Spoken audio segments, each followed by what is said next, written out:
Nous sommes ici devant la délégation territoriale des Hautes-Pyrénées de l'ARS. Il vient de tenir une manifestation. Vous êtes tous les deux, Alain Garot et Thierry Lavitte, conseillers municipaux dans l'opposition. Et sur Lourdes, il y a union entre le PS et le PRG au sujet de l'hôpital, le maintien des hôpitaux de proximité que sont Tarbes, Lourdes et bien sûr l'Almezan et Bagnères de Bigorre. On peut s'apercevoir que ce problème, il est au niveau national. Vous êtes des représentants de partis nationaux que sont le PS et le PRG. Hier se trouvait Martine Aubry dans le département des Hautes-Pyrénées. Alain Garot, vous êtes PS et premier PS sur Lourdes. Est-ce que ça a été évoqué? Est-ce que aujourd'hui les partis de gauche vont, pour les prochaines présidentielles, mettre ce combat des hôpitaux de proximité dans leur programme? Oui, donc hier, comme vous le dites, Martine Aubry est venue à Tarbes voir son ami Jean Glavany, parce que comme vous savez, nous sommes en période électorale. Et donc dans son discours à la presse, elle a repris, elle en a parlé, on n'a même pas posé la question, elle a repris ce problème de santé au niveau national. Et donc elle a certifié qu'en 2012, si la gauche revenait aux affaires, nous allions nous occuper justement de la proximité pour la santé. Donc elle n'est pas rentrée en détail, mais elle a bien dit qu'on allait revenir sur tout ce qui est issu dans les départements au niveau de la santé et protéger et restaurer et faire revivre les hôpitaux de proximité dans les départements. Voilà ce qu'elle a dit.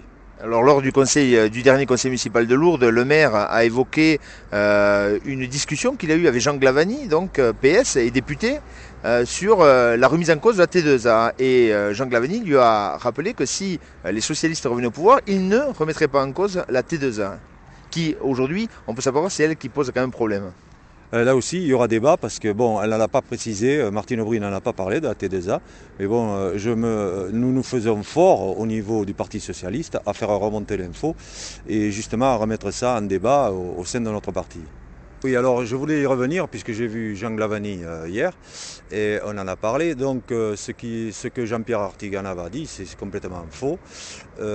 Puisque bon, Jean Glavany, dans sa lettre ouverte que j'ai encore relue hier soir, il parle de partenariats, c'est-à-dire des partenariats qui existent aujourd'hui entre le privé et l'hôpital public de Tarbes. Donc il n'est pas du tout pour un PPP, Jean Glavany, il est pour ce qu'il existe aujourd'hui. Et ce qu'il m'a dit également, c'est qu'on avait du souci pour Lourdes, et c'est surtout l'hôpital de Lourdes qu'il fallait défendre. Il n'est à aucun cas aujourd'hui, il est pour un hôpital public 100% à Tarbes, et avec des partenariats avec le privé, comme ça se fait aujourd'hui. Et pour pas qu'il y ait de doublons et de dépenses superflues, inutiles. Voilà, donc je repars de l'hôpital de Lourdes, puisque comme ça a été dit depuis le début, pour les défenseurs de l'hôpital de Lannes et M. Artiganave en est, donc puisqu'il nous l'a encore redit l'autre soir en conseil municipal, ce qui veut dire que l'hôpital de Lourdes fermera. Ça, il faut en être certain, persuadé, il faut le dire lourdais, que M. Artiganave est pour l'hôpital de Lannes, donc il est pour la suppression de l'hôpital de Lourdes. Vous, Thierry Lavitte, vous êtes radical de gauche et là, on peut dire que à Lourdes, vous allez devenir les vilains petits canards puisque au niveau départemental, la position n'est pas la même. Ah bon, c'est tout à fait à propos de parler du Parti radical de gauche à Lourdes, parce que c'est quand même une tradition depuis maintenant une trentaine d'années où François Abadie était un radical important dans notre ville. Mais ce pourquoi aujourd'hui je suis là, moi, ou au travers du débat municipal de la semaine dernière, c'est tout simplement pour adopter un rôle très très vigilant vis-à-vis de ce qui se passe au niveau de la casse des services publics, et notamment dans un domaine qui me concerne, puisque je suis soignant à l'hôpital de Lourdes, et dont on peut s'apercevoir tous les jours qu'il y a beaucoup de gens qui ne se soignent plus. Et quand je m'aperçois qu'on a du mal aujourd'hui à concevoir un service public fort, moderne, technique, qui engage évidemment des moyens. On parle de déficit des hôpitaux. Il ne s'agit pas de déficit des hôpitaux, ça il faut bien que les gens le comprennent. Il s'agit de sous-financement, pardon. Et j'aime à rappeler quand même que le collectif des 25 professeurs en médecine, parmi les plus éminents spécialistes mondiaux que la France connaît, dont un, en particulier M. Grimaldi, le professeur Grimaldi, spécialiste de diabétologie à la Pitié-Salpêtrière, qui dit on se bat contre une idéologie. Effectivement, on se bat contre une idéologie. Et effectivement, le déficit cumulé des hôpitaux est de 1 milliard d'euros par an.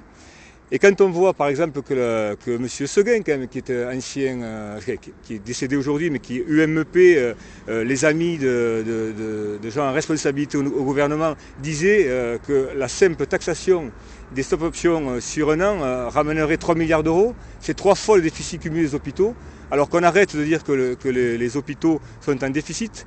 Quand on va battre son chien, on dit qu'il a la rage. Aujourd'hui, pendant des années, on nous a martelé qu'il fallait se fédérer, mutualiser les moyens, faire des économies d'échelle. C'est fait, les hôpitaux sont étranglés. La seule différence, c'est que la T2A, aujourd'hui, la tarification à l'activité, mise en place par le gouvernement Sarkozy, et cette fameuse loi Bachelot, a créé un outil d'évaluation des hôpitaux comme le privé. Or, nous n'avons pas les mêmes missions, je suis désolé. Moi, je ne suis pas là pour opposer le public et le privé, bien au contraire. Les deux doivent cohabiter. Simplement, l'hôpital a à faire face à une véritable mission de service public. Aujourd'hui, il y a beaucoup de gens qui ne se soignent plus. On doit pouvoir, en France, soigner les gens, en sachant que aujourd'hui, beaucoup de gens ne peuvent plus se payer de mutuelle. Que pour pouvoir se payer mutuelle, il y a un point d'appui très important qui est le salaire, donc l'emploi. Et que si aujourd'hui beaucoup de gens n'ont plus d'emploi, donc ne peuvent plus se payer de mutuelle, si les politiques au travers de la loi Bachelot n'ont plus de moyens pour décider, ils ne sont que consultatifs, eh bien il faut mettre en place une véritable politique qui est une idéologie, c'est-à-dire qu'elle relève du Conseil national de la résistance. C'est-à-dire c'est soigner tout le monde sans distinction, ni d'argent, ni de couleur, ni de religion. Et ça, c'est tout à fait le rôle de l'hôpital public. Aujourd'hui, il est en danger et moi je m'inscris dans un rôle de vigilance. Attention à ne pas s'allonger devant des partenariats publics-privés dont personne aujourd'hui ne connaît ni le contenant ni le contenu.